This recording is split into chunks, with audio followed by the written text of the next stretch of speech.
ബാലചന്ദ്ര മേനോനെ വിളിച്ചിരുന്നു എന്ന് നടിയുടെ അഭിഭാഷകൻ. 3 നടിമാർ രഹസ്യമൊഴി നൽകും എന്ന വിവരം അറിയിക്കാനാണ് വിളിച്ചതെന്നും ഭീഷണിപ്പെടുത്തിയതല്ലെന്നും സംഗീത് ലൂയിസ് മനോരമ ന്യൂസിനോട് പറഞ്ഞു. നടിയുടെ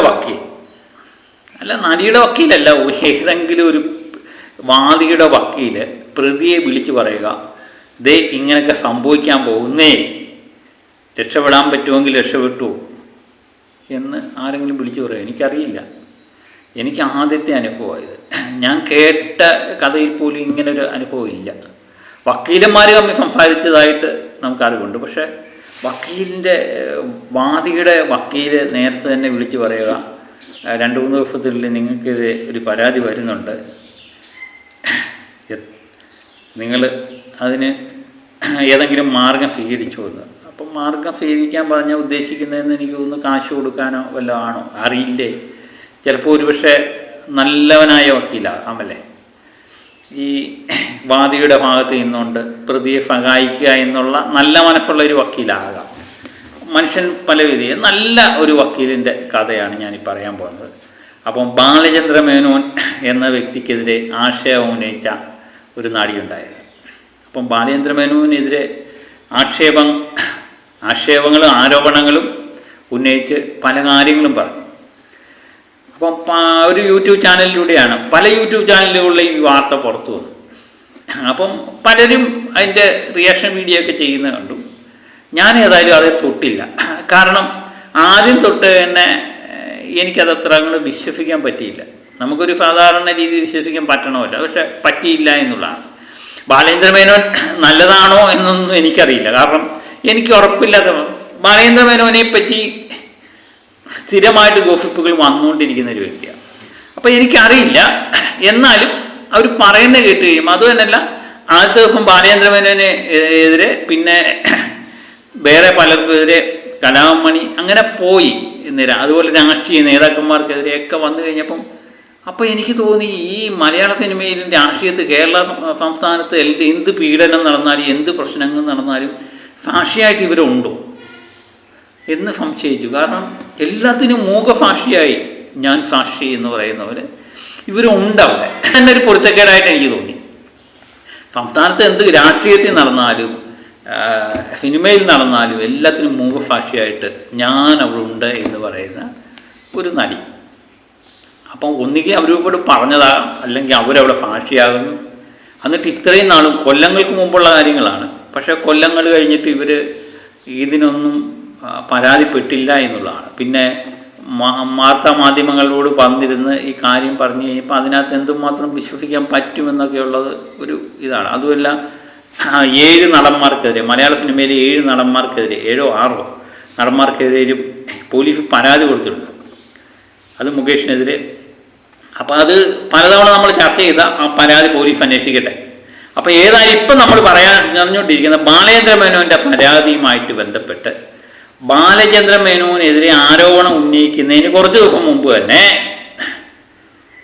ഈ വാദി എന്ന് പറയുന്ന നടിയുടെ വക്കീൽ സംഗീത് ലൂയിസ്, അങ്ങനെയാണ് പേര് പറയുന്നത്, വക്കീൽ ബാലചന്ദ്ര മേനോനെ വിളിച്ച് മുന്നറിയിപ്പ് കൊടുത്തു എന്നുള്ളത്.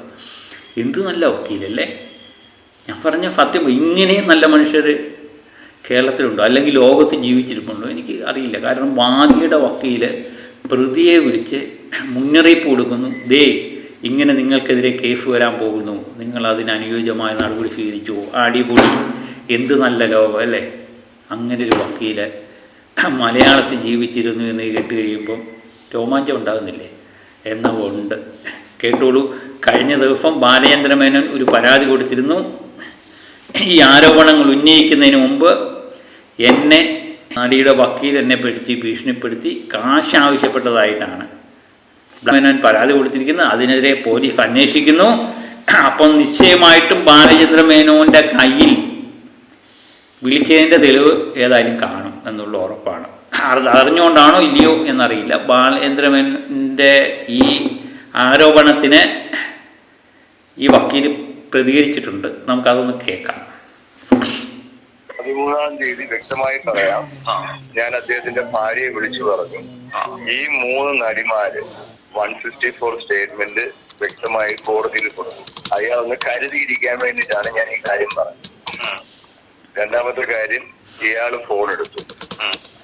ഫോൺ എടുത്തിട്ട് പറഞ്ഞു താങ്കൾക്ക് ഇഷ്ടമുള്ള പോലെ ചെയ്തോളാൻ പറഞ്ഞു. എനിക്കൊരു പ്രശ്നമില്ല. ഒരു മുന്നറിയിപ്പ് എന്ന രീതിയിലാണ് അന്ന് വിളിച്ചത്. അത്രേ ഉള്ളൂ. മുന്നറിയിപ്പ് കൊടുത്തില്ലെങ്കിൽ കാര്യങ്ങൾ ഉറങ്ങണ്ടല്ലോ.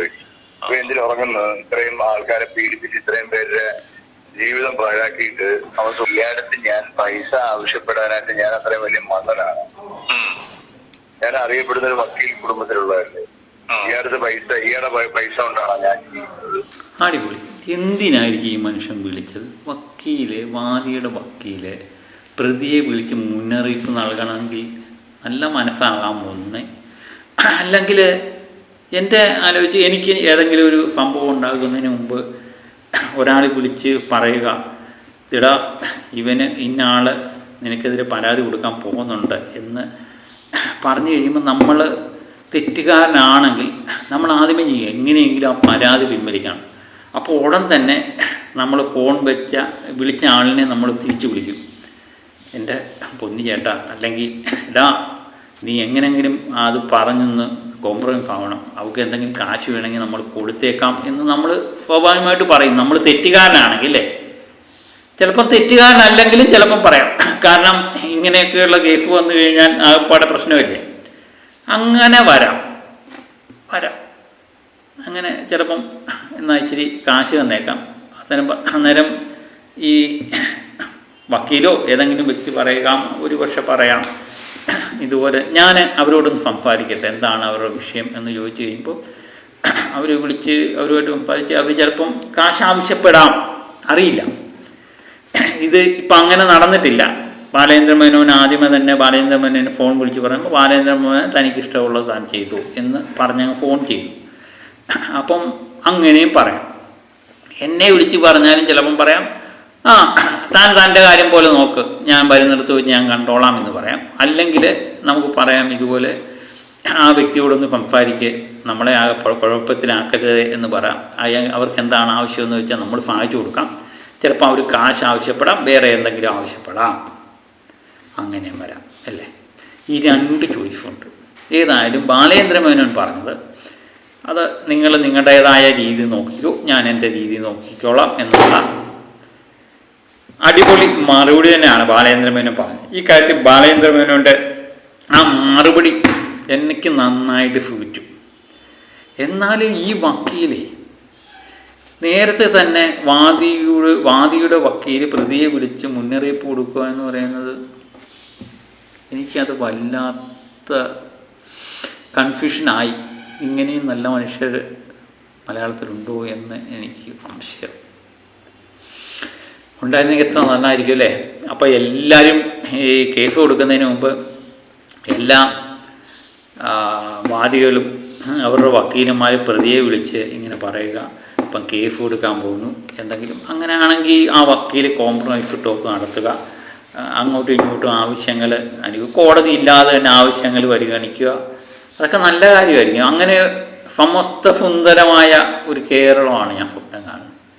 വാദിയും പ്രതിയും ഒന്നുമില്ലാത്തൊരു കേരളം, കോടതിയും പോലീസും ഒന്നുമില്ലാത്ത കേരളം. എത്ര നല്ല ആശയം അല്ലേ.